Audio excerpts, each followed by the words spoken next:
Good evening, good afternoon, good morning, wherever you are. This is In Truth and in Spirit World of Worship Fellowship. Today is Thursday the 28th of August, 2025, in the year of our Lord 2025. So welcome. This is the iTiS Weekly Katchup. Katchup is where we discuss social issues, topical issues happening in Uganda, East Africa, Africa, and the world at large. That includes politics, economics, and of course the usual marriage, divorce, and some philosophy as well. But being a Thursday doesn't mean we don't go into the Bible as well. We typically do because we are Christian fellowship, unapologetically so. So our bias is normally towards the Christian worldview. Okay, so when we talk about the will of God, we are talking about what does the Christian God say? I hope that doesn't mean there are other gods, but basically, the Christian God we believe is the God of the world and is the only God, not three in one, not one in three, is one God. Okay, so today is Thursday as a follow-up to our Monday Q&A session where we discussed forgiveness. Okay, discuss forgiveness. What is forgiveness? What does it mean to forgive? Do you have to apologize in order to be forgiven? Can you forgive and forget? And so on and so forth.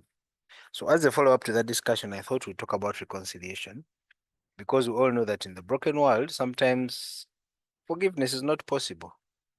Or sometimes forgiveness, in as much as it happens, cannot leave things the same. Okay? You could forgive somebody for hurting you, but you stay with that scar for life. Okay? And so on and so forth. So today I thought we'd kind of extend that discussion and talk about reconciliation versus revenge. Okay? The assumption here is somebody has wronged you in a way. Okay, he has gone against something, either that you believe in or that whatever it is. So we're just asking ourselves reconciliation versus revenge, which path leads to true peace? Okay, because when somebody wrongs you, you have two options. One is to revenge, and the other one is to try and understand where they are coming from. I think that was also one of the tenets in forgiveness, that sometimes you have to put yourself in the other person's shoes to kind of understand where they're coming from, because some of the things that hurt us or that hurt others are not necessarily intentional. Sometimes it's just a way of looking at things in a different way. So between reconciliation and revenge, which is better? Are there situations where revenge is absolutely necessary? Are there cases where reconciliation is not possible? Okay, is it always possible to reconcile? Can you actually reconcile with an enemy? Okay. And then sometimes when we are wronged, there's justice at stake. If somebody, for example, has taken your money or your land or whatever it is, there are ways of seeking justice. Can you actually seek justice while you're forgiven at the same time? Okay. Or is justice also revenge? If somebody came and took your land, would leaving them be forgiveness or it would be cowardice? Okay. And of course, we want to ask ourselves, why does revenge feel so powerful? I mean, if somebody slaps you, you'd slap them back and say, hey, nakakuye. I also hit him back. I mean, it feels powerful in that moment, but many times when you think about it afterwards, it seems like, why did I even do that? I shouldn't have answered him. Sometimes I'm driving on the streets of Kampala and the boda man or a taxi guy will say something. Many times you're tempted to shoot right back. In that moment, it makes sense. I mean, tomanyira and so on and so forth. So we'll be talking about revenge. We'll be talking about reconciliation. How do we balance forgiveness with accountability? We all know that forgiveness has maybe terms and conditions, if I may say.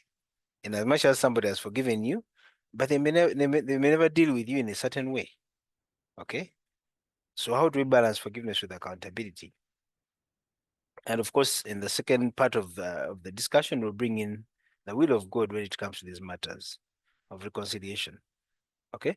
Actually, I just remembered an English phrase, irreconcilable differences.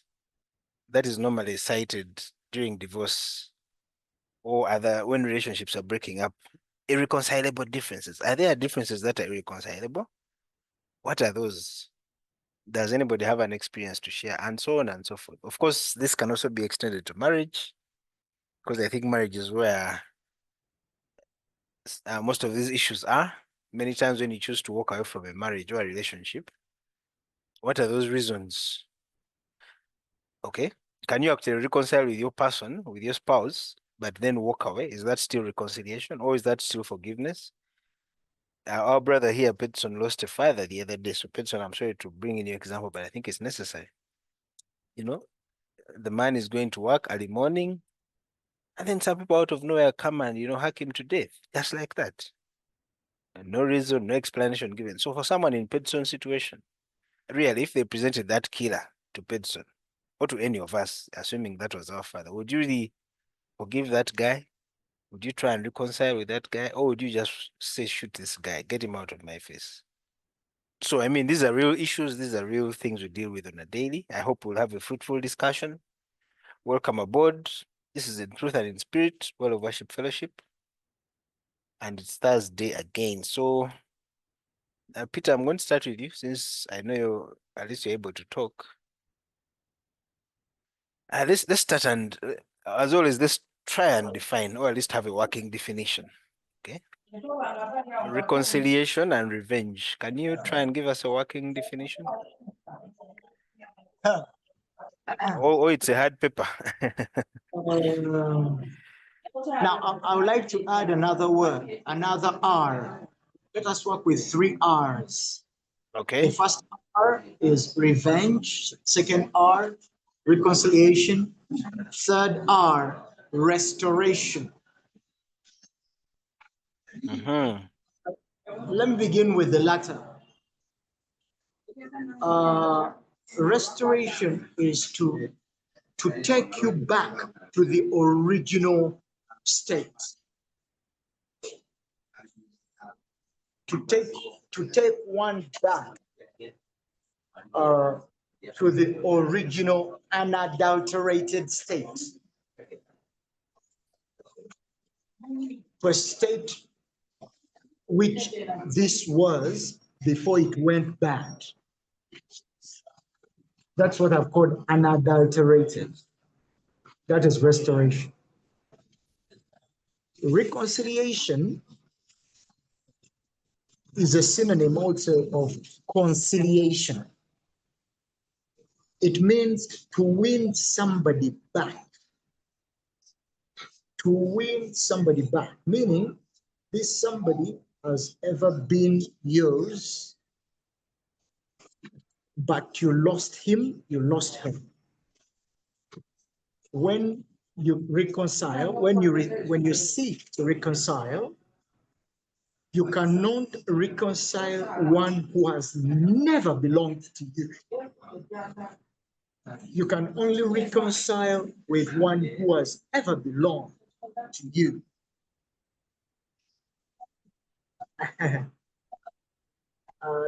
That is to conciliate or to reconcile. Yeah, you lost somebody, you lost them to conflict. Let me specify.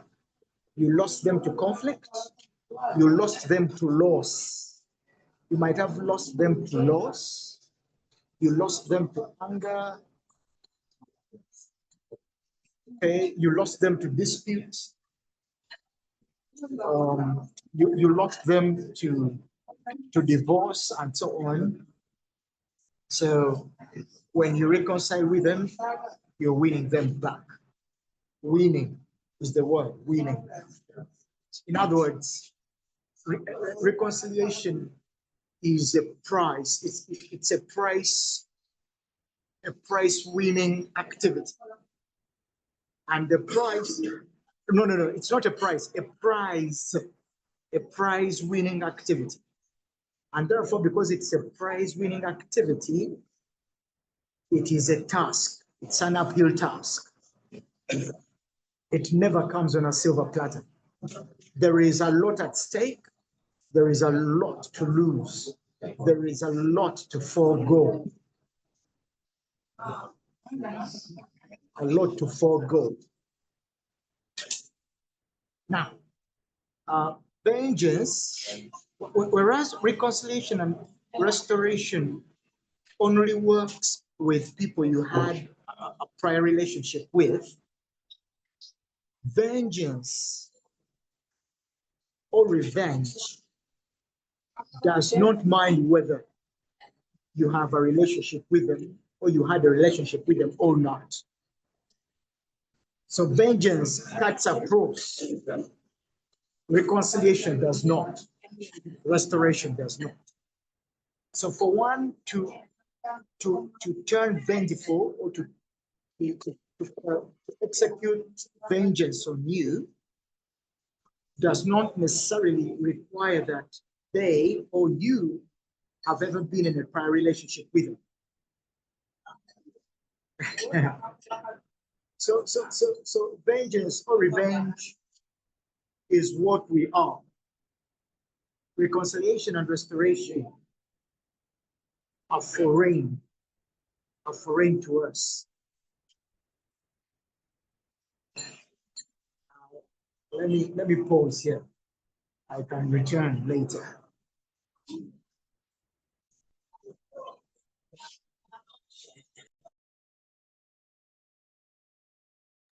Sorry, I was talking to myself. I admitted. You've brought in a very interesting angle. First of all, that reconciliation is an attempt to restore. Okay, you brought in restoration as well, but I think it's an attempt to restore what was there before. Okay, a relationship. Reconciliation, reconciliation might happen, but without restoration. Oh, And that's my argument. Restoration is to get back to the original, unadulterate to the original. Reconciliation does not necessarily imply restoration. Reconciliation has to do with compromises and concessions. Restoration is not compromise. Has nothing. But reconciliation calls for concessions and compromises. You might not return to the original state, but you might return to the original cooperation. To the original cooperation. okay. Thank you. Thank you, Restoration Peter. is Is far much restoration possible though? I'm just wondering. Is restoration possible? Yeah. Without brokenness? Anyway, I guess we'll get there. We'll get there as we go along. Francis, what do you think? Okay. Let me first go to Francis.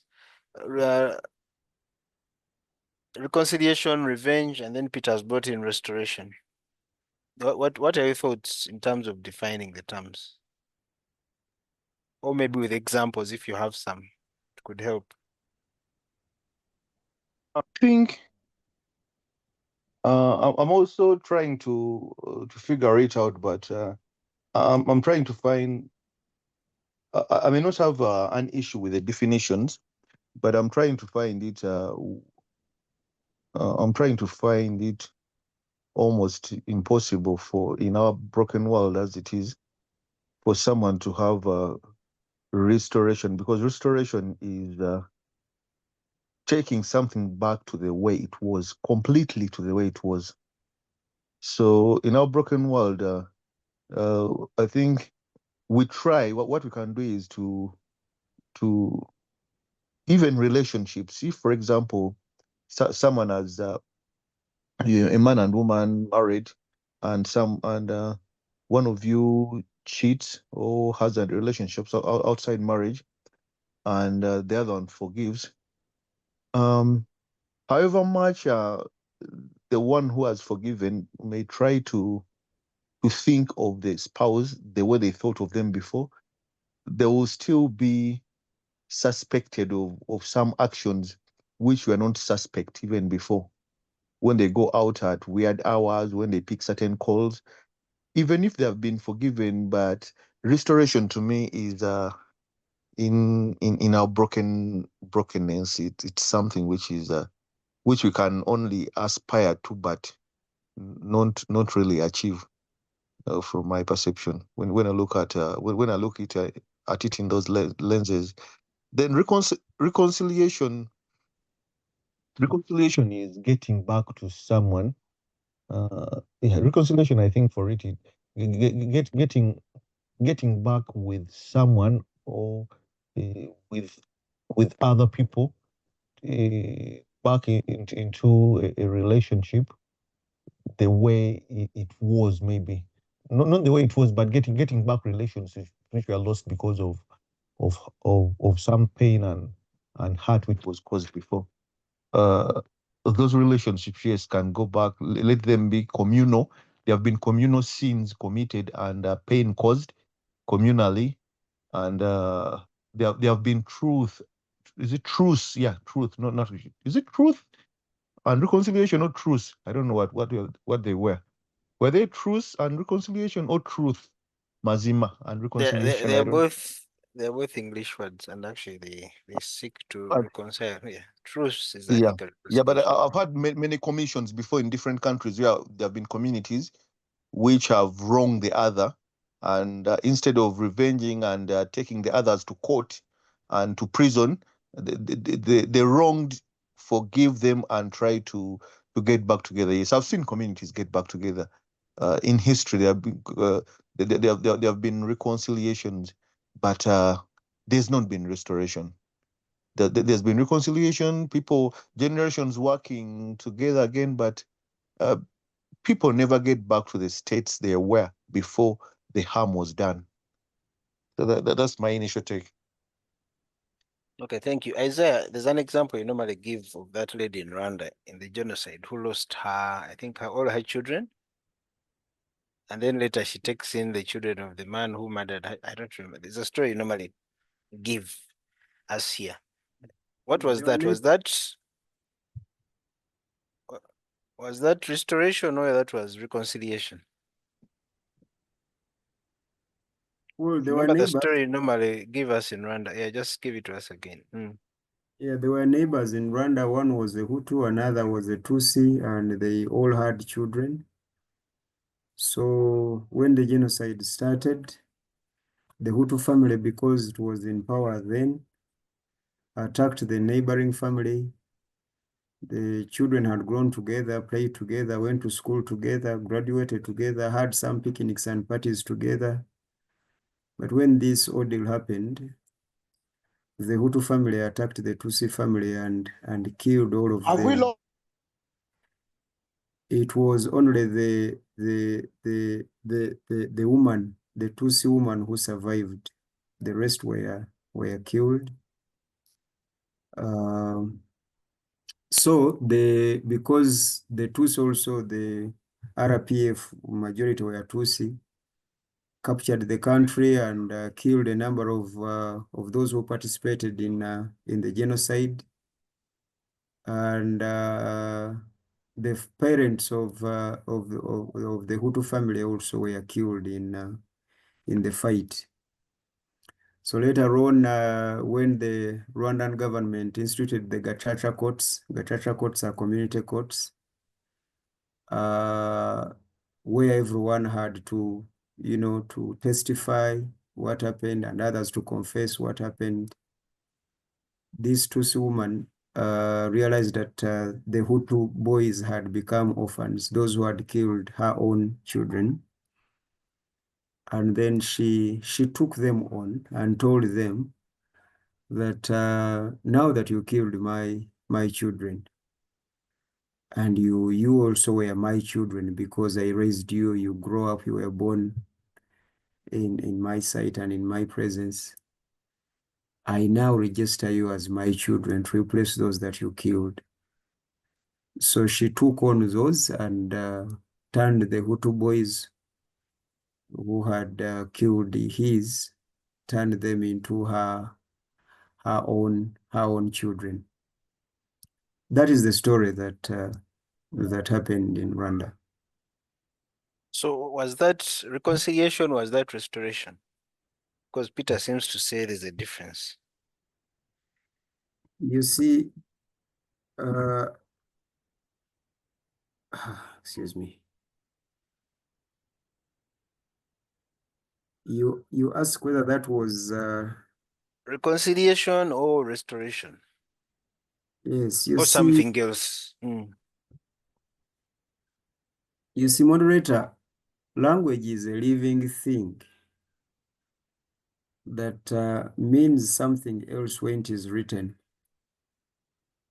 and means another thing when it starts walking.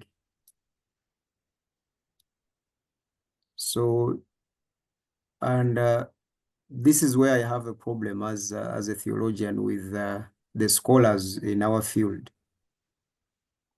because normally they are so stringent on a part of a language that is written and part of the evidence that is communicated by archaeology, etc. And little do they let language start moving, and then they see what their facts actually mean when they start moving. So that is the beauty of language.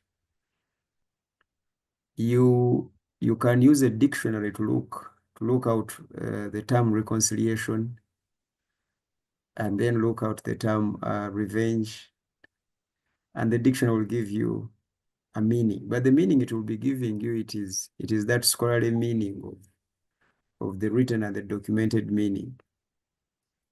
But when it gets into practice, it actually means different things at the same time. For example, let us use the example of a broken marriage where one spouse has committed adultery and then they divorce. Let's take it to that extent, and then they divorce. 1 year, 2 years, 6 months, 3 months, they meet and they want to do it again. Okay, and then they reconcile. Okay, for me, two things have happened. Reconciliation has happened, number one, and restoration has happened at the same time.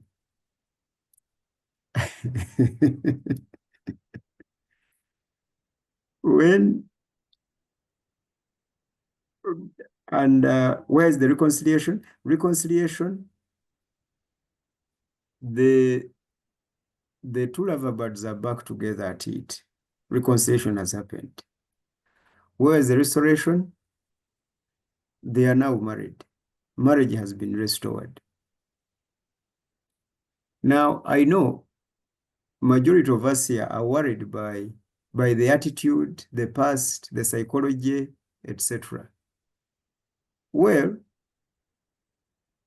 maybe that psychology that was before this ordeal has not been restored, and it might not, or might be restored, but it hasn't been restored. But there has been a restoration. Marriage has been restored. It was broken, and then they were not married anymore, but now they are married. Marriage has been restored. So you don't have to be worried with the literature meaning of restoration. You have to also pay attention to the practical meaning of restoration. While the attitudes might not be restored, the institution has been restored. They are now married. It was broken before. They are now married. So as far as I'm concerned, restoration is possible. Only there are things that can be restored and things that cannot be restored, depending on the time and depending on the circumstances and depending on the individuals.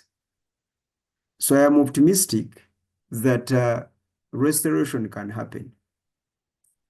And I'm also optimistic that reconciliation is a possibility and it can also happen. I also argue that reconciliation is as hard as restoration is. So for me, if people cannot reconcile, then they cannot they cannot restore at the same time. And if they cannot experience a restoration, then they cannot defend a reconciliation without a restoration. There must be some elements of that relationship that experience a restoration, not holistic, but at least some parts and bits of your relationship. A restoration must happen. A restoration must happen. And then a reconciliation also concurrently happens. And then the other animal we call forgiveness has taken place. So basically that is what I draw from all that. So when we say irreconcilable differences, what are we saying? We are saying that people have refused. Refused? Yes. Refused makes it seem like a deliberate. Yes, yes, yes. What do you mean they have refused? This man? You see, like I again said, language means a different thing when it is written, and it means a different thing when it is lived and practiced. What are reconcilable differences? What are they? Because I normally tell people that human beings do not qualify to have enemies in form of fellow human beings. A fellow human being cannot be your enemy. It cannot be, because an enemy is the only agent that you have irreconcilable differences. Now, but majority of us, our enemies are those that we are fighting land with. They took our land, we are enemies. They took our job, we are enemies. They I don't know. Okay, let's go further. They slept with our spouses, they are enemies. They killed our loved ones, they are enemies. But you see, let me start with the latter. From the experience that I've shared that happened in Rwanda, that woman is a human being. She decided to relate and host and parent those who killed her biological children. So that example and that experience only demystifies the idea and the justification of someone who has refused to reconcile and restore a relationship with someone who killed their loved ones. In other words, that experience in Rwanda that happened, and it has happened even in other places, I'm sure, demystifies our justification of projecting it before people that it is understandable. Even me, I wouldn't do that. You know, others have done, therefore you can. So irreconcilable differences is a political way of saying, I have intentionally refused. Why? Because forgiveness, reconciliation, and restoration are deliberate gestures, are deliberate activities. People must be willing. There must be a will. There must be an intention. Against all odds, we are not saying that we are asking people to do something that is simple. Okay? No, we are not. This is not a party. All right? This is a war. This is going against the idea of having a broken family, having a broken marriage, having a broken community, having divergent views becoming justifications for war and battle, and one killing another. So there must be a deliberate will to look at those differences, and we turn those differences into probable and possible reconcilable differences, rather than looking at them as these are irreconcilable. It is a choice. It is an intention. And until you have that intent, I am not sure we will get to reconciliation. I am also not sure we'll get to restoration. And that is to say that forgiveness can only be imagined, but not experienced. Okay. So you're saying irreconcilable differences, there's nothing like that, because what you feel is irreconcilable, someone else has reconciled. My People argument. people have forgiven cheating spouses, people have forgiven their killers, they've forgiven people who took their land and so on and so forth. Yeah, you have decided not to. So don't document it and turn it into a universal law and principle where people are going to emulate your rejection and your refusal. Okay, now before I let you go, let me ask this as well. Is reconciliation always the right thing to do? Or are there cases where, besides the refusal, but because also you need to apply some wisdom. So is it always the right thing to do? Or there are cases where, I mean, Yeah, you well, apply. I think one of the most okay, one of the important, not the most, one of the important concept that we need to talk about in the future, and I would like our listeners and those on this call today to also think about, is the idea of interest. That thing is so powerful. It is so powerful. Interest. Now, human beings are selfish, whether by the fall from the perspective of we Christians, or by nature from the perspective of the evolutionists. Human beings are selfish. And before you labor yourself with reconciling, because like I said, it is a very difficult exercise. So before you wear yourself with this whole thing and insult yourself with this reconciliation, because the process is very painful. I hope we'll get there. You have to first of all establish your interest. What is your interest? So after you have established your interest, then reconciliation is always necessary as far as your interest is necessary. So so you have to reconcile with those you are interested in. Okay? Those who serve your interest. You must, by all means, reconcile with them. Why? Because they're going to affect your interests. So for me, if you ask me a question, is it always necessary? I would say no. Reconciliation is founded on interest. What is your interest? What is your interest? I am one of the Christians who would have no problem letting other people be in their space, in their world, and we are all right. Okay? Because I have no interest in them, they have not. So, and you have to keep it also at the back of your mind that you might not reconcile today, but in the future, again, interest shows up. In the future, you can now go and reconcile because of the interest, And it's all right. Politicians actually demonstrate that in a very interesting way.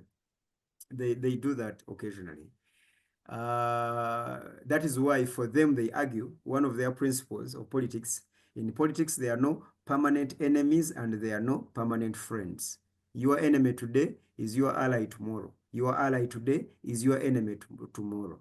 So they are no permanent. Why? Because politics rotates on that idea and ideology of interest. Now, we could castigate politicians, they are bad people, they are selfish people, etc., etc. But here's the thing. Even our communities, even our sociologies thrive and rotate around the concept and the ideology of interest. So while you're there contemplating whether you should reconcile with so and so, whether you shouldn't, the question is, the starting point is, what is your interest? And as long as you establish that, then you'll get to know whether this is necessary or occasionally an occasional requirement. I hope I didn't. Now it seems to me that reconciliation can actually be faked. Because I need this man, I can't afford the lifestyle he's giving me if I leave. So let me stay and pretend to reconcile with him as long as he can, provide for me. Is that reconciliation?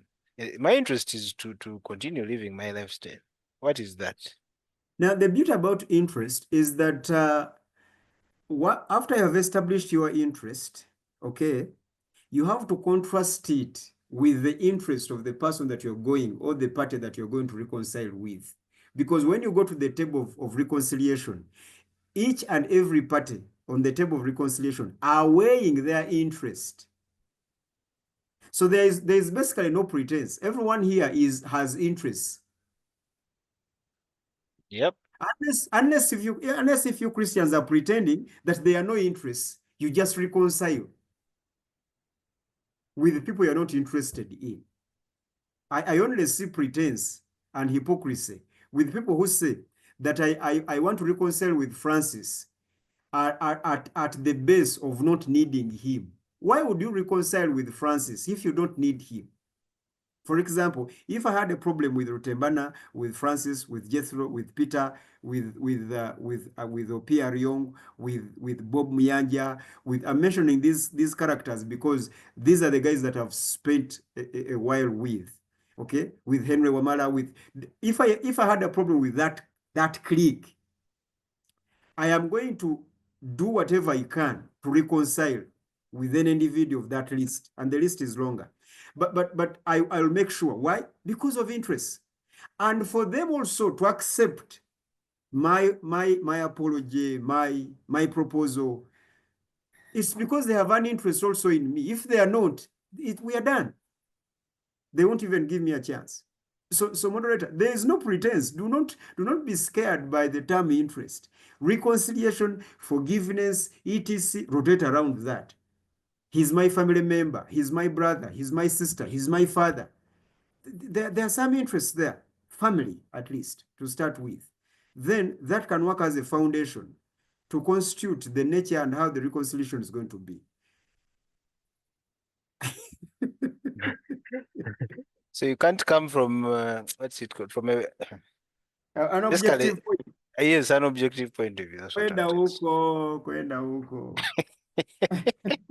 Okay. Peter has dropped off, Abby has dropped off. Francis, yes, you raised your hand. Come in.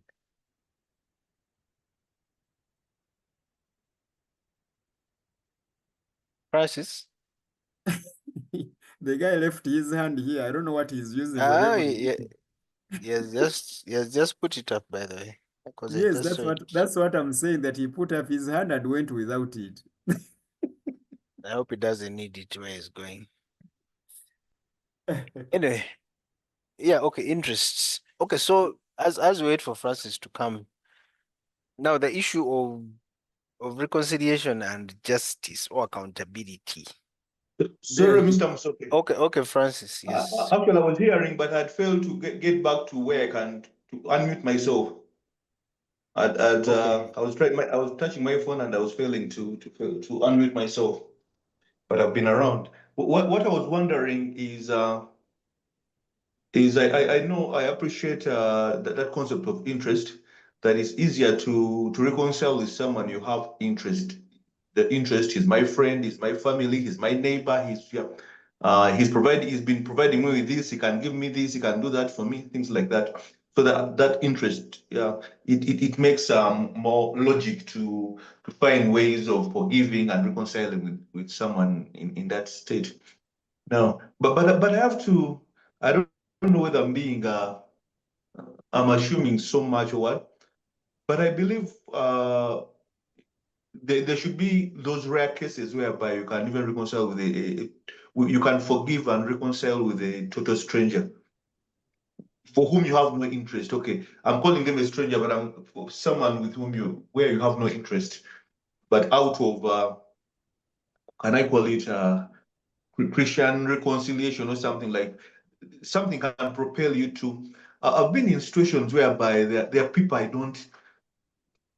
Kalina kyagenda kunkolera mbula. They are a non-entity in my life, but I feel a driving within me to forgive or to reconcile with them. Yet, even if they're not in my life, even if I don't reconcile, even if I don't forgive and reconcile, they'll never be anywhere in my chivaro, in my life. They will never be of interest to me, but then I feel I should. They're not my friends, they're not. So what's that? Can't it be? Because I've been there before, so I'm wondering what's that? Or is there some interest which I don't know? Is there some human interest within me that is propelling me that I don't know? Okay. Before I open it up, I could say, I think the interest is personal. How do you feel after you've reconciled with this guy? I think we've always talked about people who say, me, I go, I give, there are no cameras, I give in secret. But ultimately, how do you feel after you've given? How you've donated? So there's a self-interest. That's how I see it. Isaiah, what do you think? In fact, moderator, before you even go to after, how do you feel after? Isn't it? Mm, You need also to ask your question. How can a non-entity drag you into a reconciliation? mhm. You see?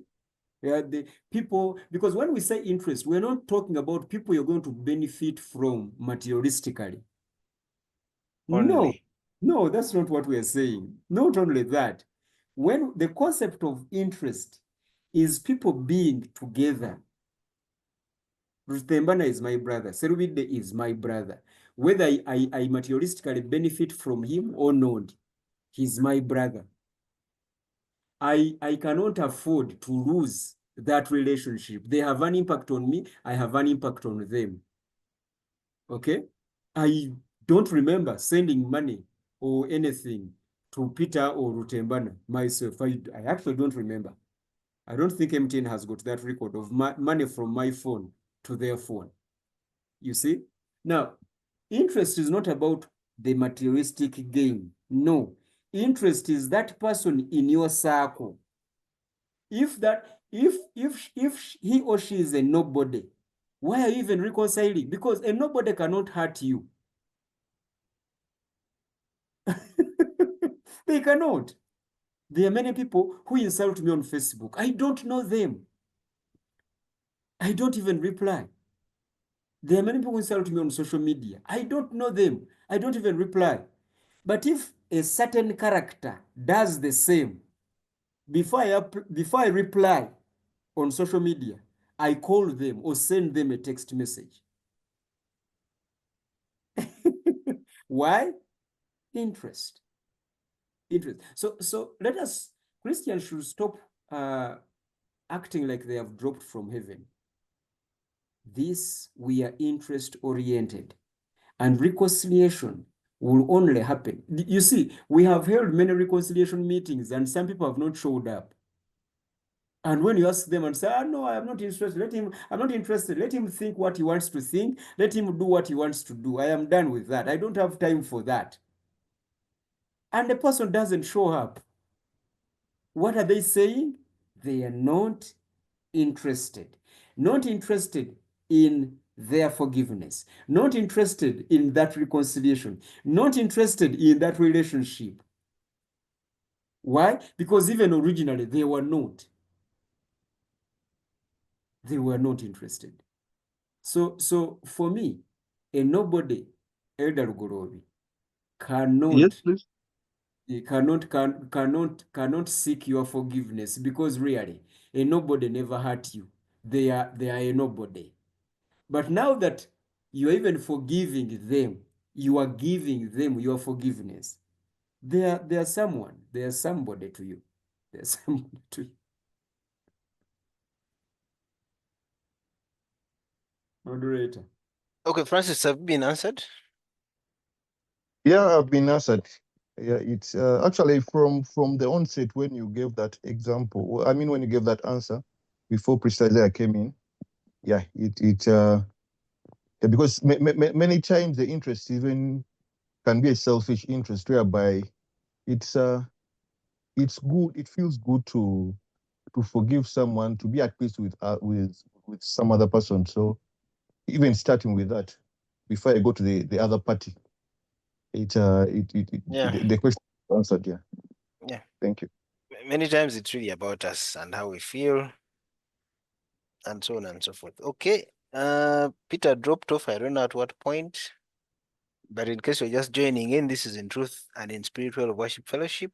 We are discussing reconciliation, restoration, and revenge. Today is Thursday. It's what we call the Weekly Katchup. Thank you for joining in. We've not talked about revenge much, by the way. Can we? Okay. No, before we go to revenge, can we talk about accountability or even justice when it comes to reconciliation? Is it possible to actually seek justice and accountability, but Mr. also Musoke, Mr. Msko, before we drop this, did Mm. this maybe I was absent-minded or I was distracted. You asked a question about instances which may not require. Are there instances whereby reconciliation is ill-advised? Was it answered? And I was just absent-minded. I think that's what Isaiah said, that it depends on the Okay. interests. That's where the whole Okay. interest thing came from, that where it is Okay. not You can. advisable or not possible is where Mm, the interests are not there. I think that's what we're mm. answering. Yeah. Okay. There's an angle I was looking at. Mm. Another angle I was looking at.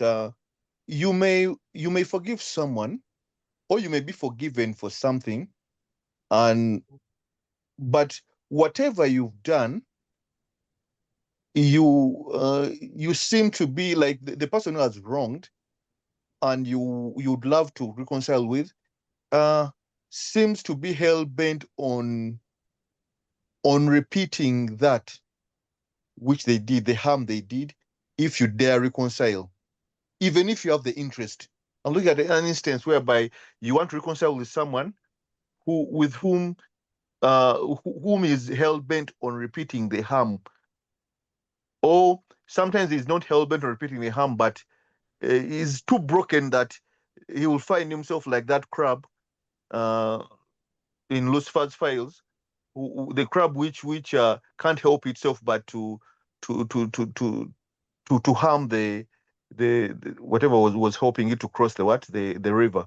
So uh, someone may be too broken that even if you dare reconcile with them to get back and restore yourself to the former relationship, they're going to keep doing that. And could that be a scenario whereby it's ill-advised, even if you have interest in having this relationship with a person, whereby it's ill-advised to reconcile, even if you've forgiven?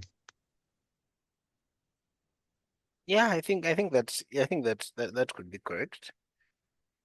When the circumstances leading to the fallout or whatever it is are still persisting, I think it makes sense to take a step back. And remember, when we were talking about forgiveness on Monday, we said it takes two. Like you have to, the person who's offended has got to state the offense, and then the other person has got to accept the offense. So if someone is disputing or does not even want to know, I think then it's not possible in that case. Or they are still dangerous. If it's a dangerous situation, then I guess reconciliation is not possible. Isaiah can help me, but also I wanted to bring in the angle of reconciliation and justice or accountability. How do you balance the two? Okay. I guess it also answers a bit of Francis's question of how do you make sure this person does not repeat Mhm. the offense while you're trying to seek reconciliation.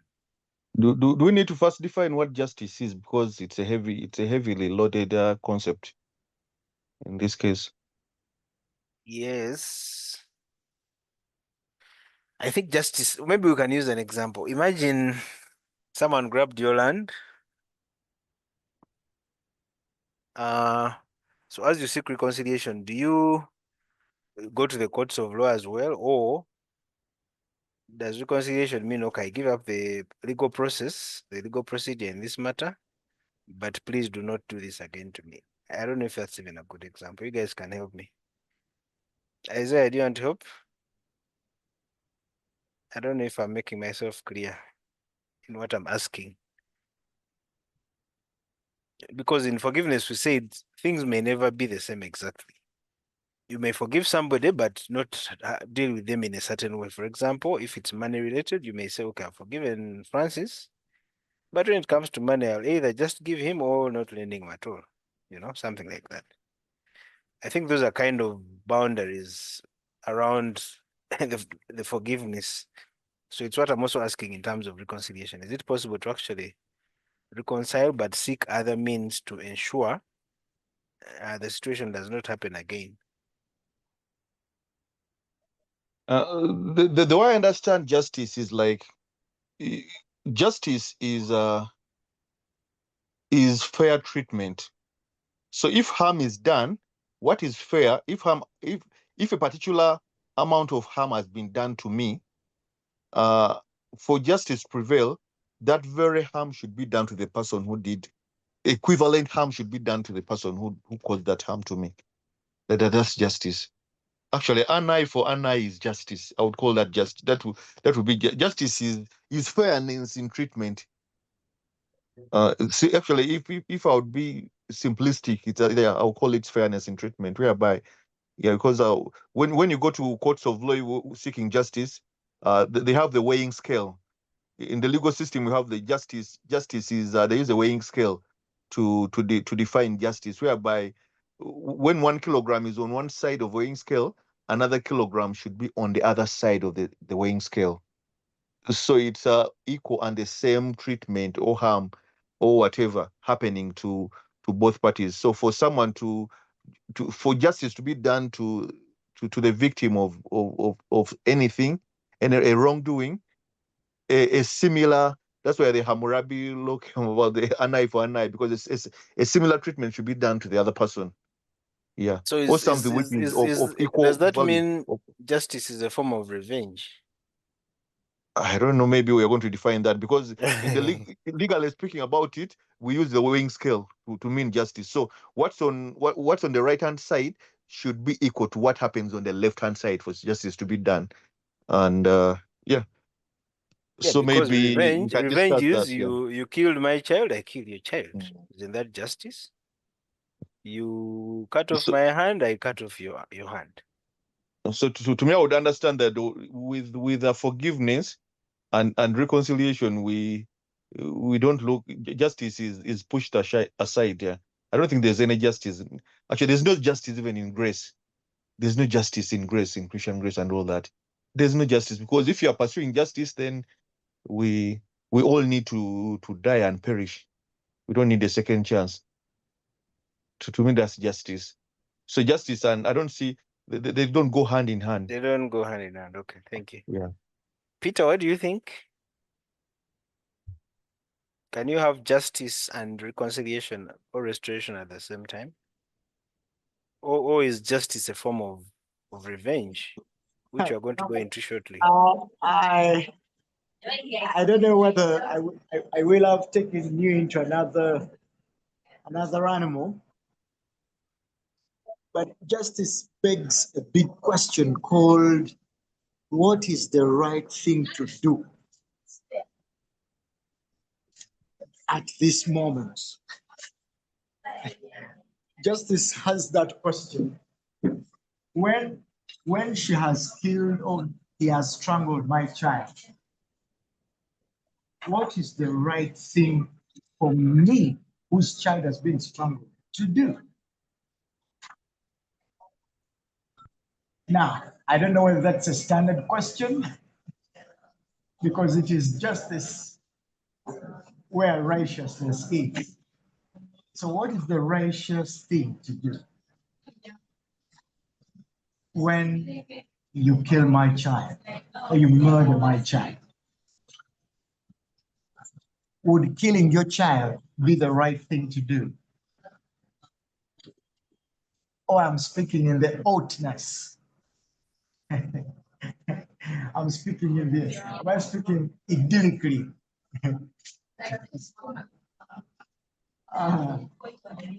So that's a wonderful thing to think about. Otherwise, what my brother Francis has just said, justice means what is sauce for the goose should also be sauce for the gander. And that's justice.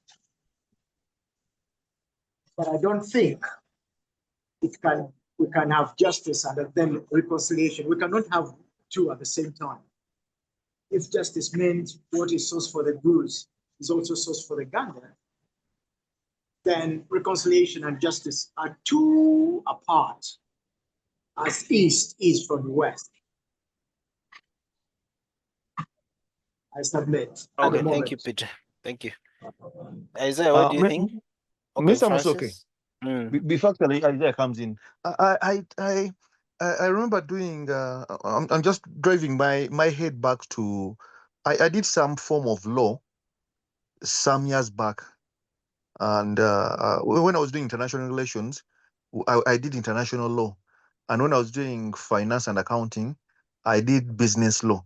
And whenever we're doing the law in any field, we deal with that concept of justice, that concept of justice. And I remember justice was built on pillars. The first pillar of justice is fairness. That's why I brought up fairness before.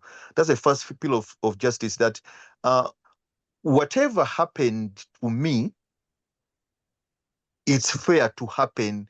It should be in the whatever happened to me in a particular magnitude, it should happen to you in the same magnitude. Then the other pillar is we have the pillar core of equality. Equality, which is almost which also comes close, that we are both human beings. So whatever pain you are causing me, it should be in equal measure. Apart from being seen to be fair happening, and even that's why injustice, when for example you deny me my money today, you deny me 10 millions. If you are found guilty 10 years later, you pay interest to restore even the value I've lost over that time. To restore the we have the second pillar of first pillar is fairness, the other pillar is equality. Then we have a pillar of justice called restoration. That's in law. When I was doing that, those forms of law, because justice is a pillar of law. It's of law when you're studying law. So the other pillar is restoration. So in justice we have a form whereby the the the victim should as much as possible be restored back to their previous state. That's injustice. That whoever did the harm should if possible should be forced or put in a situation where they restore the other person. In certain cases, like the case I gave you, the financial harm, they should, or in resources, they should restore them back to to their former state. So from a legal point of from the justice point of view, as is seen in different realms of justice, I would say justice would come off as revenge. To me, it would come off as revenge to some extent, even if you've gone to courts of law, for someone to restore you back, or to exact the same pain you went through. Some people are taken to correction centers, to prisons, so that they bear the pain, life imprisonment. Someone goes, spends their lives in prison, denied of the benefits of free society, so that they feel the same pain like the person they had, something like that too. It's more of revenge to me than reconciliation. And I think even when you go to Isaiah will tell us, when you go to our Christian the Christians, our salvation, Jesus had to meet the justice. uh Jesus had to meet a certain penalty which was equal, which was fair and equal to to to the sin problem, so that man could be forgiven.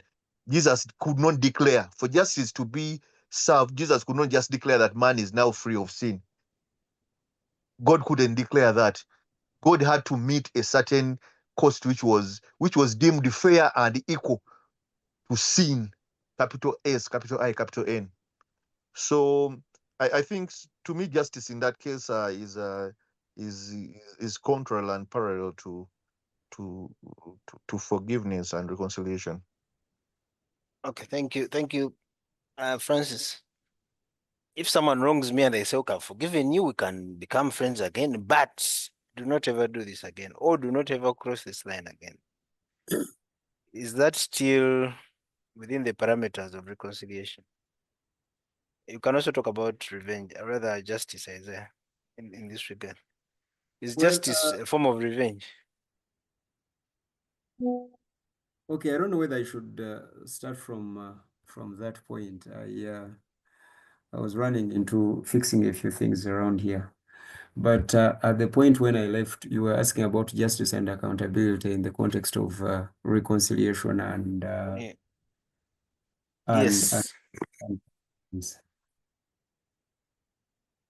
yeah, and it is that point that I wanted to address the issue of people knowing that forgiveness does not liberate; it frees. Mhm. Yes, forgiveness does not liberate; it frees. It gives you forgiveness gives freedom. It does not give liberty. And I normally use these words to remind myself and others that liberty is when you can do anything and anyhow. Freedom is when you are focused on doing the right thing, not only for yourself, but for the better of even others around you. And that is why we insist that forgiveness comes with accountability. So you must be accountable. It comes with responsibility. You have to be responsible. By all means. Now, in line of justice, I wasn't following clearly from Peter and Elder Francis. What we mean by justice is doing the right thing, not necessarily giving each what they deserve, but is doing the right thing. What is the right thing?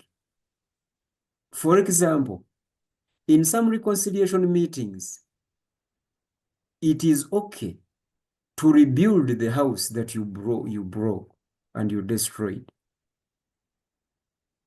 So when we tell you to build the house that you destroyed, don't say that you guys have not forgiven me. No, we have actually forgiven you to grant you that opportunity to rebuild what you destroyed. Because forgiveness and reconciliation does not liberate, it frees. It gives you the freedom.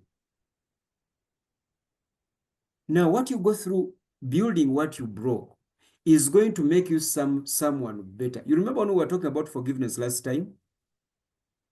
Mm.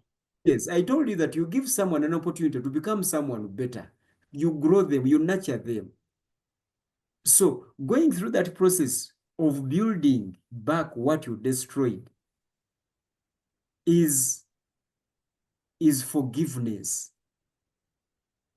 Is actually we are as you are rebuilding that house, we are rebuilding you now to become a better person among us. Now, that is justice, doing the right thing. In this context, doing the right thing. So in reconciliation, when they ask you to pay the damages, that is part of reconciliation. You're fixing what you destroyed. Accountability, you're being a responsible party in this meeting and in this community. So moderator, I wanted to start from that point so that people get to understand that forgiveness does not mean that you won't be held accountable. No, actually, forgiveness holds you more accountable than those. That is why I am a preacher and I'm a teacher of righteousness by grace through faith alone. And I normally tell people that being saved by grace, okay, is more riskier, more dangerous than being saved by the law. We who are saved by grace, we are more accountable to the law and more than the law in obedience. Because we've been saved by grace. We have been given what we do not deserve. So we have, in one way or another, live like we are under grace. That is what forgiveness is about. We don't teach licentiousness. We don't teach what people have termed as cheap grace and whatever. No. Forgiveness is not a luxury. It's not. Therefore, you have to be accountable. You have to become responsible.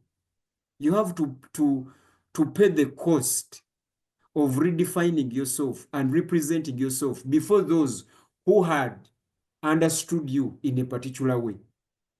And that's how restoration happens. There must be some kind of building what we destroyed. So moderator, I wanted to come from that place. And by now I have actually forgotten your question that you had asked. Actually, Professor Peter, you come in. Actually, my question was around the same.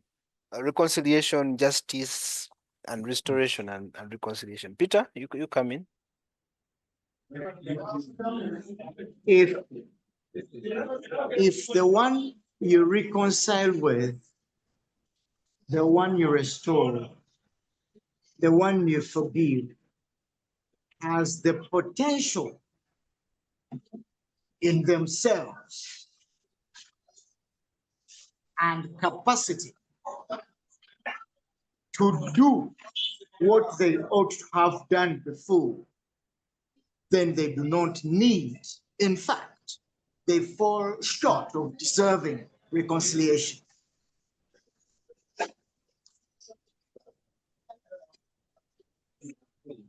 In my opinion, they who deserve forgiveness or need forgiveness, need reconciliation, need restoration, are they who have no potential in themselves to act in accordance of the original or of the oughtness they ought to have acted. Otherwise, if they have that potential or capacity, they do not deserve reconciliation. In fact, the right thing to do is for them to act. Probably, if when we define reconciliation as giving them an opportunity to act appropriately again, if that's what it means, probably that's the definition, that reconciliation, when you reconcile with somebody, is when they grant you an opportunity, or you grant them an opportunity to act according.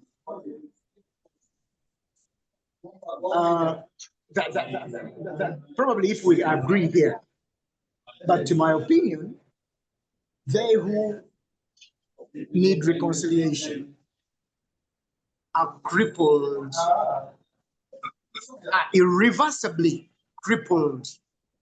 That's why their solution is reconciliation. Allow me smuggle in another term. I don't know whether it will be a religious term, but the term in Luganda is kujunwa. I don't want to use an English word. I don't know. Kujunwa. Those who need forgiveness, who need reconciliation, who need restoration, they are in dire need of kujunwa, because they are irreversibly broken unless created again. To me, that is what reconciliation, forgiveness, or restoration entails. Isaiah, what's your response to that? Peter seems to say Yes, I have listened to him, but you see, Professor Serubide has got he's always afraid as a Christian and works. of works. And now what he has just communicated here is the theology of the soteriology. I am not sure we are talking about how we are saved. Are we? No. So what he has communicated is 100% right in the theology of soteriology, how we are saved. But now we are dealing with human sociology. And of course, Christians are part of the human sociology. We have relationships. We have vertical relationships between us and God, and we have horizontal relationships between us and our environment. Now, we are talking about the horizontal relationships.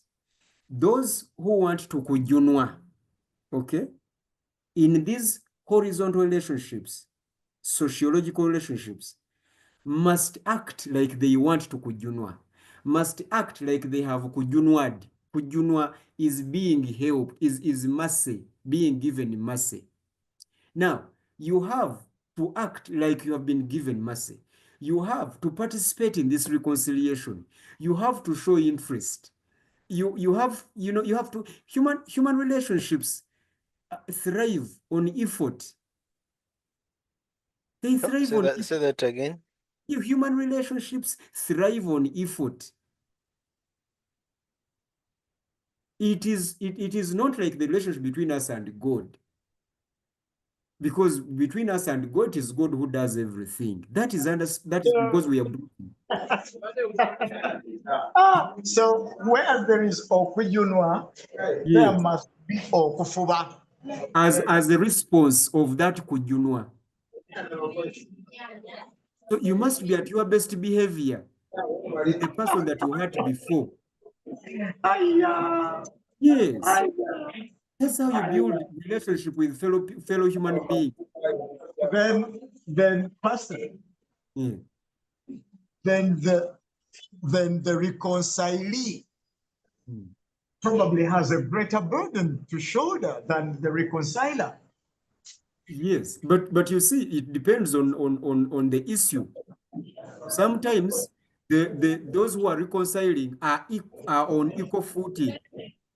Sometimes those who are reconciling, one is more guilty than the other. So it depends on the situation and how that meeting is held. What are we addressing? Because they vary, these situations vary. But the principles here, for me, I'm discussing principles. Human relationships thrive on effort. You must show like you are interested. Together, you must work so hard for your relationships. For now that you have scored into the reconciliation, you must now work towards the restoration. People must be open-minded. They must be willing to speak out. And others must be willing to listen and to understand and ask where they have not understood so that it can be made to understand. Because we are during the reconciliation meeting, we are walking on eggshells. Things are not easy. People were hurt.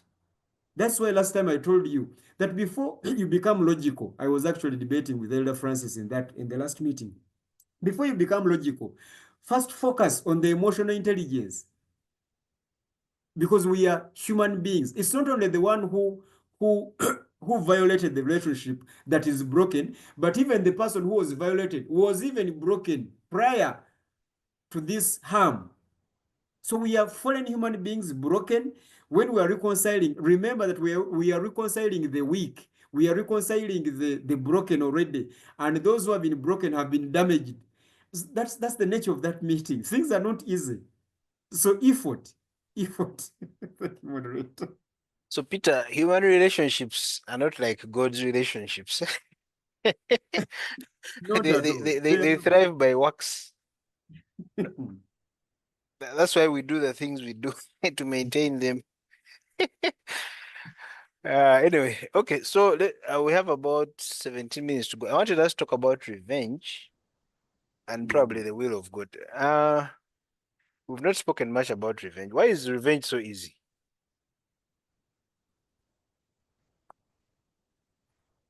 Does it also require effort? Because for someone to plan a revenge also requires some effort, I think. Do you want me to go first? Yeah, sure. Revenge is so easy because it is facilitated. How so? First of all, it is facilitated by us, who we are and our nature. Our system of justice is the Hammurabi Code, an eye for an eye. Now, that code, that law, is in nature. We want to do the harm to others that they have done to us. So it is easy. Then look at our environment, our structures. Our structures facilitate revenge more than reconciliation. our structures, our sociologies, our communities, our schools, the books that we read, our media facilitates hate against love. So revenge is easier because it is sweeter, it is tastier for us than that. Why? Because revenge is a symbol of power in this broken world.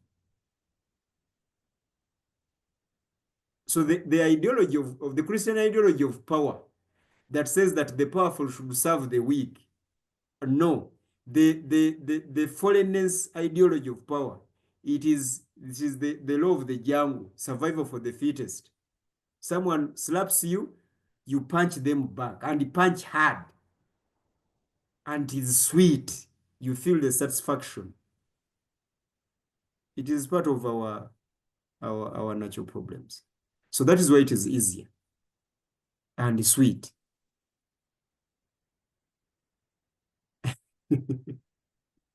Pastor, Yes. if someone punches you, you punch them hard enough that they don't think of punching back. They don't even ever consider. And moderator, I promise you, this conversation is going to flow. Continue. In Uganda, we say, "Na tachidangamu." But doesn't that require more effort?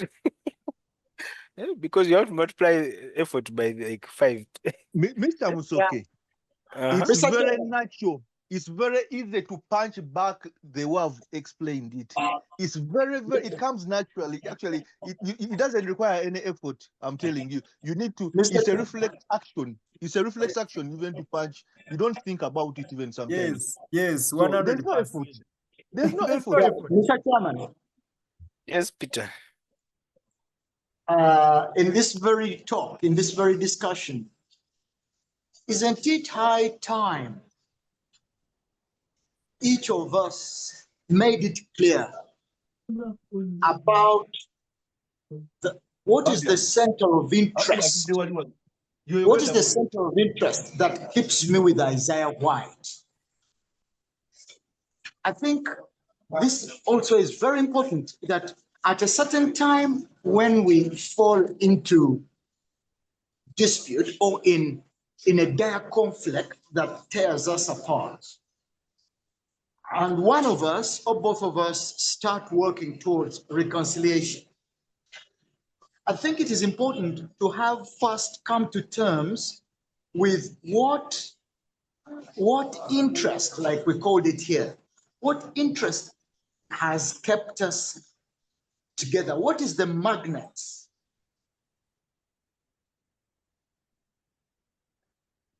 The professor has dragged us back. Professor, we I also wanted thought we had finished that issue. we Go wanted to on. talk about revenge. Hello? Or maybe he was off. Hello? Hello? Yes, Peter. What's your Yes, I was. specific question again? Because we had talked about interest before. What's your question again?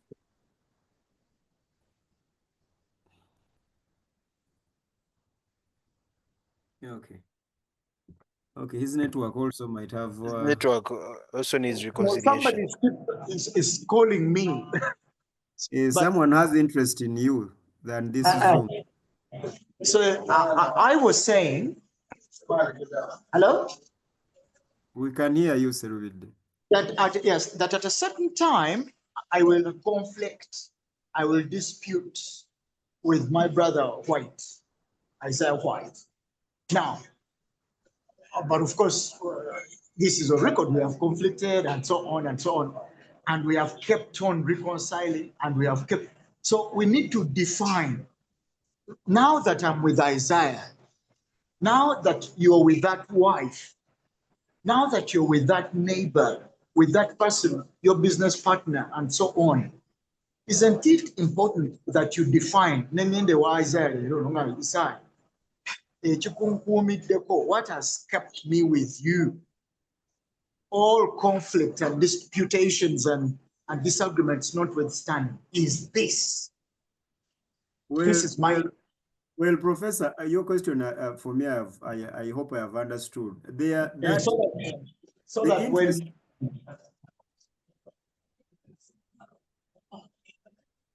yes, Pastor White, listen. that interest that will take you through those turbulent situations and circumstances is undefinable.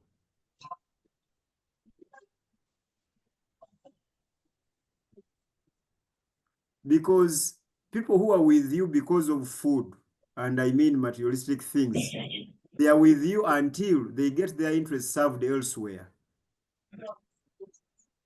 So the interest that keeps us together, we keep fighting, we keep and getting back together, has nothing to do with what we have and what we don't have, what we can give and what we cannot give. It has everything to do with who we are. And I'm not sure we can define that.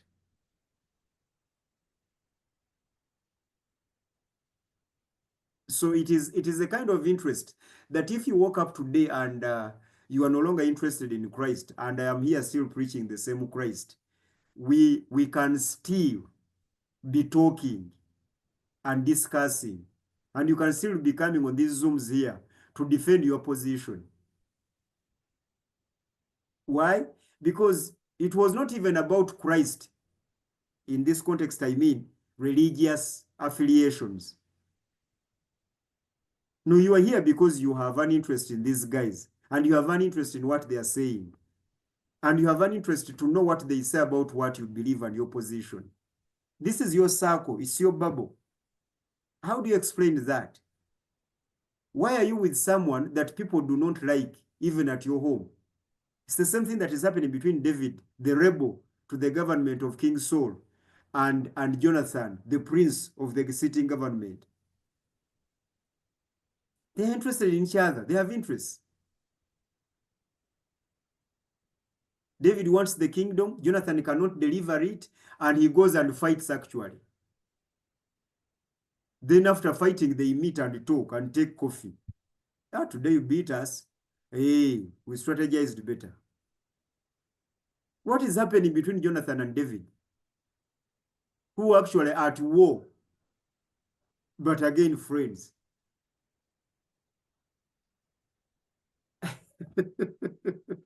So there are things that there's certain kind of interest that you cannot define, but there are those interests that can be defined, and those are not even difficult to see. It's not difficult to see people who are with you because of what you have, because of who you are, and because of what you can give. That's not very difficult. It's not. What is difficult to tell is people who have everything that you can give, and they are still with you. People who do not need you materialistically, who do not need you, who do not need any opportunity, but they are with you. Can you define that kind of interest? Now, such people are the ones with whom you'll have conflict and reconcile easier and move on. Why? Because they're not interested in your moral uprightness. No, they are interested in you. Their interest is you. And those are the people that keep pushing you. They are the people that keep telling you things you do not want to hear. But they keep telling you those very things. So that's the whole thing of interest. But I think there's another part that you missed when your network was not interested in this discussion. Clearly. Anyway, we have 7 minutes to go. Maybe we can quickly go into the will of God in this matter, which I think we have kind of alluded to. Yeah, But we have done maybe, injustice. We have done injustice to revenge. yeah, And unfortunate. yes, because Professor Sekite just hijacked this conversation. I don't know whether he's revenging or what, but Yeah, anyway, but okay, let us maybe finish with revenge. Because we are not of that breed. yeah, it is important that we accept who we are. Like I normally tell you that one of the major starting points of living this life is knowing who you are. We must accept that we are not good people, we are bad people. Number one. Number two, We are vengeful people. What makes us satisfied is seeing people go through what they made us go through. And we shouldn't pretend about this. Everyone would wish to see their enemy struggling. Everyone would want to see those who made them beg come to them begging. It is at the back of our mind. It is at the bottom of our heart. We want God to give us that opportunity to see those people who made us struggling, and we are in charge of them. So we are in our fallenness vengeful human beings, and it is difficult not to avenge, but very easy, spontaneous, natural to revenge. None of us doesn't want to dance on the grave of their haters. You just haven't had an opportunity. This is why you are behaving like you're a Christian. But deep down in your heart, there is that linen of wishing they see you. You can even hear it in our prayers. Haven't you heard the Pentecostals pray like the Jews prayed? against their enemies. Father, let our enemies see what you have made us. And they even testify. My father who said that now that I'm born again, I will never be anything. I went there driving and he called the entire village. What is that?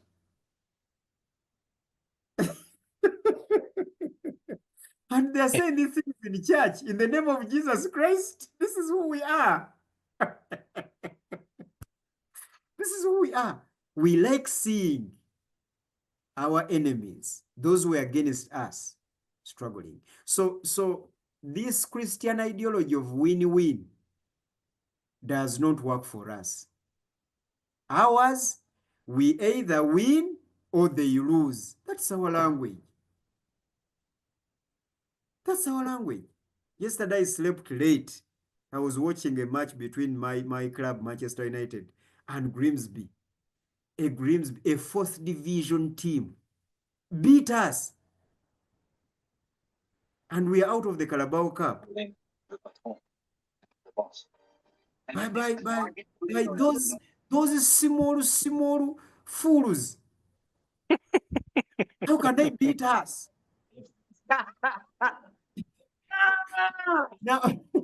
Now, it's not that they even played better than us. They didn't play. How can they beat us? Now I'm waiting for a time that they're also beaten and they are thrown out of the competition. That's what I wish. The Arsenal people are laughing, Liverpool are laughing. I am not wishing that they see any goodness. And that is what makes football fun. Are you guys following? What makes football fun is Arsenal being beaten 9-0.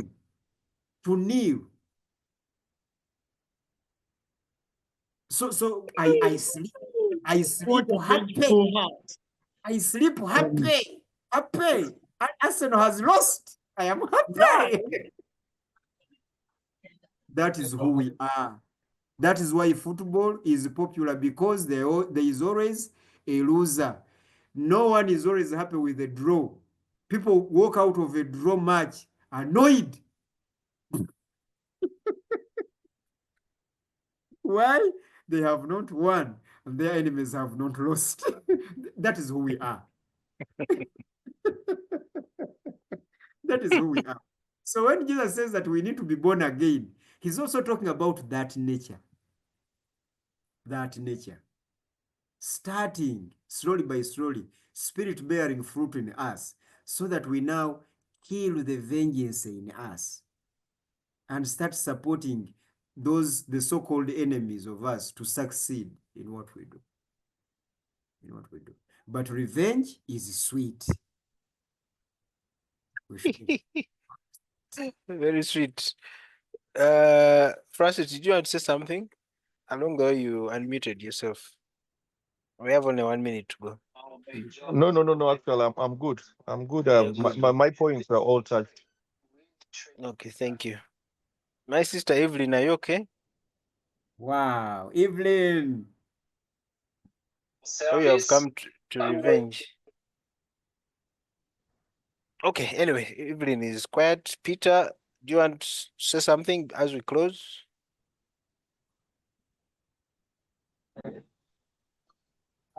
Reconciliation. So help me God.